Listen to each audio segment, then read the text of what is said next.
Assalamualaikum warahmatullahi wabarakatuh. Kami dari kelompok 2. Di sini kami akan menjelaskan tentang spesifikasi lingkungan belajar di luar kelas.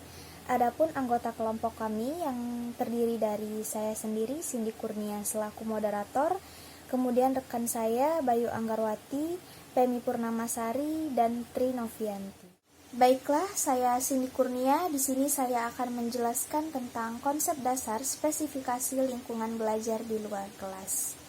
Yang pertama ialah pengertian pembelajaran di luar kelas. Di sini kami mengambil dari 3 pendapat ahli. Yang pertama menurut Rustam dan Santoso, yang kedua menurut Avandi, Camalah, dan Wardani, kemudian yang ketiga menurut Widodo. Dapat disimpulkan bahwa pembelajaran di luar kelas adalah metode guru mengajak siswa belajar di luar kelas untuk melihat langsung di lapangan guna untuk mengakrabkan dengan lingkungannya. Selanjutnya ialah metode pendekatan pembelajaran di luar kelas. Terdapat 4 metode pendekatan pembelajaran di luar kelas. Yang pertama ialah metode pendekatan penugasan, yang kedua metode pendekatan tanya jawab, yang ketiga metode pendekatan bermain, dan yang keempat metode pendekatan observasi. Baiklah, kita uraikan dalam 4 metode pendekatan tadi. Yang pertama ialah metode pendekatan penugasan. Apa sih metode pendekatan penugasan? Metode pemberian tugas adalah cara dalam proses belajar mengajar dengan jalan memberi tugas kepada siswa guna untuk memerlukan pemberian tugas dengan baik ruang lingkup maupun bahannya. Dalam pemberian tugas ini bisa diberikan melalui individu maupun kelompok. Yang kemudian metode pendekatan tanya jawab. Metode pendekatan tanya jawab itu memiliki beberapa hal yang harus diperhatikan. Yang pertama, jenis pertanyaan. Yang kedua, teknik pengajuan pertanyaan. Yang ketiga, memperhatikan syarat-syarat penggunaan metode tanya jawab sehingga dapat dirumuskan langkah-langkah yang benar. Kemudian yang keempat, memperhatikan prinsip-prinsip penggunaan metode tanya jawab. Yang kemudian metode pendekatan bermain. Belajar dengan bermain memberi kesempatan kepada anak untuk memanipulasi, mengulang-ulang, menemukan sendiri, bereksplorasi, serta mempraktekannya. Dengan begitu, anak akan lebih mudah dalam melakukan pembelajaran, baik itu pembelajaran di dalam kelas maupun di luar kelas. Kemudian, metode pendekatan observasi. Metode observasi seringkali menjadi pelengkap data yang diperoleh dari wawancara mendalam dan survei. Observasi biasanya dipahami sebagai upaya untuk memperoleh data secara natural. Observasi berarti pula mengamati, menyaksikan, memperhatikan sebagai metode pengumpulan data untuk penelitian. Baiklah, di sini saya, Tri Novianti, akan melanjutkan pemaparan materi tentang media pembelajaran outdoor di PAUD. Yang pertama itu papan jungkat-jungkit dalam berbagai ukuran. Yang kedua itu ayunan dengan tiang yang tinggi maupun ayunan kursi. Yang ketiga itu bak pasir dalam berbagai ukuran. Yang keempat itu bak air yang bervariasi. Yang kelima itu papan peluncuran. Yang keenam itu bola dunia untuk panjatan anak. Yang ketujuh itu tali untuk melompat. Yang kedelapan terowongan yang terbuat dari gorong-gorong. Kesembilan titian yang beragam tinggi dan lebar. Yang ke-10 itu bola keranjang dengan bola yang terbuat dari kain. Yang ke-11 itu ban mobil bekas untuk digulingkan. Dan yang terakhir itu yang ke-12 itu kolam renang dangkal sebagai pengenalan berenang, bila itu memungkinkan. Baiklah, selanjutnya itu materi tentang spesifikasi lingkungan belajar outdoor. Yang pertama itu ada lokasi. Pada prinsipnya lokasi pendirian PAUD adalah area yang paling strategis sekaligus kondusif sehingga proses pembelajaran dapat berjalan dengan nyaman, tenang, dan mencerdaskan. Sebelum mendirikan sebuah bangunan PAUD, yayasan pendiri harus berkonsultasi kepada tokoh masyarakat mengenai lokasi yang strategis untuk didirikan lembaga PAUD, karena tokoh masyarakat jauh lebih mengetahui tentang kawasan bermukim dari pihak lainnya. Hal ini dimaksudkan agar pendirian lembaga PAUD benar-benar berada di pusat kawasan atau area perkampungan sehingga semua anak di kawasan tersebut dapat mengakses lembaga PAUD secara lebih mudah. Yang kedua itu ukuran. Nah, dalam pendirian sebuah PAUD juga ukuran itu sangat penting. Setiap pembangunan atau pendirian PAUD memperhatikan luas tanah dan bentuk gedung guna membantu anak menjadi nyaman dan betah untuk sekolah. Tempat yang paling besar adalah salah satu ciri dari lingkungan outdoor menjadi sempurna bagi anak-anak untuk mengembangkan kemampuan otot-otot besar, misalnya berlari dan memanjat. Luas area bermain sebagaimana standar internasional menetapkan 7 meter kuadrat per anak. Saya Bayu Anggerwati. Di sini saya akan melanjutkan pemaparan materi selanjutnya, yaitu mengenai pentingnya aktivitas outdoor dalam mengoptimalkan perkembangan anak. Yang pertama yaitu perkembangan kognitif. Dari aktivitas outdoor ini, anak dapat membuat keputusan sendiri, seperti anak memilih aktivitas outdoor mana yang akan mereka mainkan. Yang kedua yaitu dari aktivitas outdoor ini, anak dapat memiliki rancangan dan memiliki banyak ide mengenai permainan apa yang akan mereka mainkan, seperti membangun balok, melakukan permainan tukang kayu, membuat karya seni, dan menanam pohon. Yang selanjutnya yaitu dari aktivitas outdoor ini, anak dapat memecahkan masalah mengenai aktivitas permainan outdoor yang mereka mainkan, seperti membuat terowongan di bukit pasir, dapat bermain dari satu alat permainan ke alat permainan lainnya.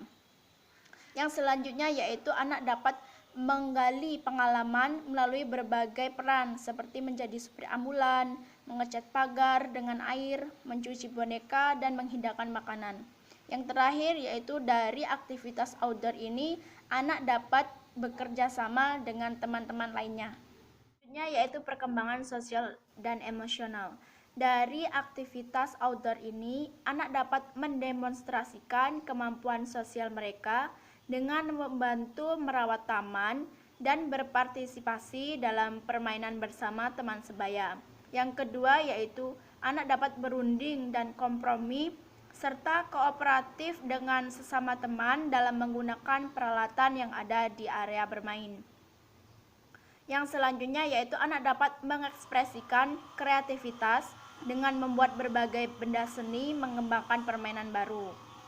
Yang selanjutnya yaitu anak dapat mempertinggi rasa percaya diri, seperti mampu belajar untuk menggunakan motorik halus dan motorik kasar. Lalu dari aktivitas outdoor ini menambah kemandirian anak, seperti mendaki sendiri atau turun dengan menggunakan tali tanpa bantuan. Yang terakhir yaitu anak dapat menunjukkan prestasi yang dibanggakan, seperti memperlihatkan kekuatan fisik, membawa hewan peliharaan, dan membawa tumbuhan yang ditanam dari bibit. Sekian pemaparan dari saya, akan dilanjutkan oleh rekan saya, yaitu perkembangan bahasa. Perkembangan bahasa pada anak usia dini ini mulai berkembang dari tingkat yang sederhana menuju bahasa yang kompleks.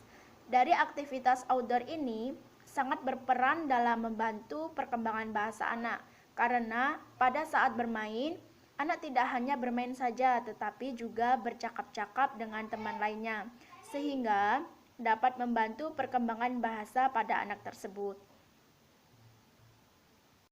Baiklah, saya akan melanjutkan penjelasan dari Saudari Bayu terkait pentingnya aktivitas outdoor dalam mengoptimalkan perkembangan anak. Untuk perkembangan selanjutnya yaitu perkembangan psikomotorik. Aktivitas outdoor dapat mengembangkan motorik kasar dan motorik halus anak. Untuk motorik kasar dapat dikembangkan dengan aktivitas seperti melompat, meloncat, dan berlarian. Sedangkan untuk motorik halus dapat dikembangkan dengan cara bermain air, bermain pasir, dan mengumpulkan benda-benda kecil seperti kerikil. Selain dapat mengembangkan motorik kasar dan motorik halus, aktivitas outdoor juga dapat mengembangkan perkembangan psikomotorik seperti koordinasi gerak dengan mata dan tangan. Misalnya saja saat bermain lempar bola, koordinasi gerak yang dimaksud di sini yaitu saat anak melihat arah bola dilempar dan tangannya menangkap bola tersebut.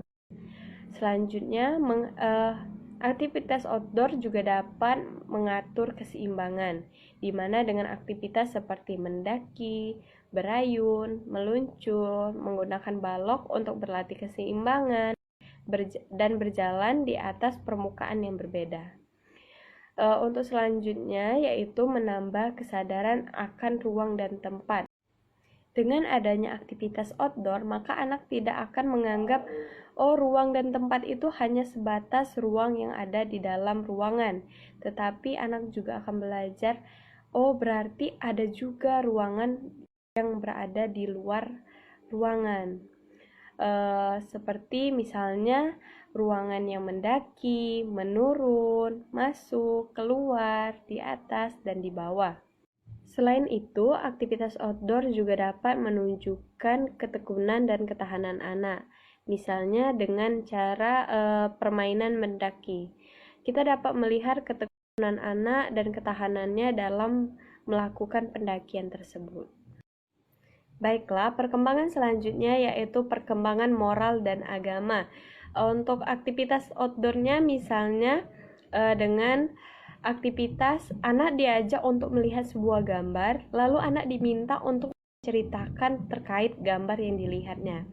Selain meminta anak untuk bercerita, kita sebagai guru juga dapat menanyakan pertanyaan terkait gambar tersebut. Misalnya, sedang apa ya kira-kira orang di gambar tersebut? Maka anak akan menjawab. Dengan jawaban tersebut, kita akan mengetahui sejauh mana pengetahuan anak terhadap moral dan agama. Selain itu, kita juga dapat memperagakan aktivitas yang terjadi di dalam gambar. Misalnya untuk gambar seorang anak yang sedang menjabat tangan atau bersalaman dengan orang yang lebih tua darinya, lalu kita memperagakan di hadapan anak dengan karakteristik anak usia dini, maka apa yang kita peragakan tadi akan ia tiru untuk diterapkan dalam kehidupan sehari-harinya. Baiklah, mungkin itu saja presentasi dari kelompok kami. Di sini saya akan menyimpulkan hasil presentasi kami, di mana pembelajaran di luar kelas adalah metode guru untuk mengajak siswa belajar di luar kelas untuk melihat langsung di lapangan guna untuk mengakrabkan dengan lingkungannya. Adapun metode pendekatan yang bisa digunakan dalam pembelajaran di luar kelas antara lain pendekatan penugasan, tanya jawab, bermain, dan observasi.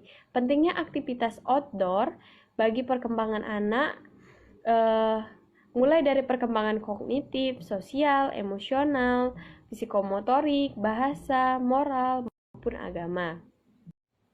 Adapun juga spesifikasi lingkungan belajar outdoor, mulai dari lokasi maupun ukuran lingkungan. Pembelajaran outdoor yang harus diperhatikan. Pentingnya aktivitas outdoor bagi perkembangan anak dapat membantu mengembangkan perkembangan kognitif, sosial, emosional, psikomotorik, bahasa, dan moral maupun agama. Baiklah, mungkin itu saja penjelasan dari kelompok kami. Kurang dan lebihnya kami mohon maaf, kepada Allah kami mohon ampun, dan kami mengucapkan terima kasih kepada teman-teman yang sudah menyaksikan video kami. Kami akhiri, billahi taufiq wal hidayah. Wassalamualaikum warahmatullahi wabarakatuh.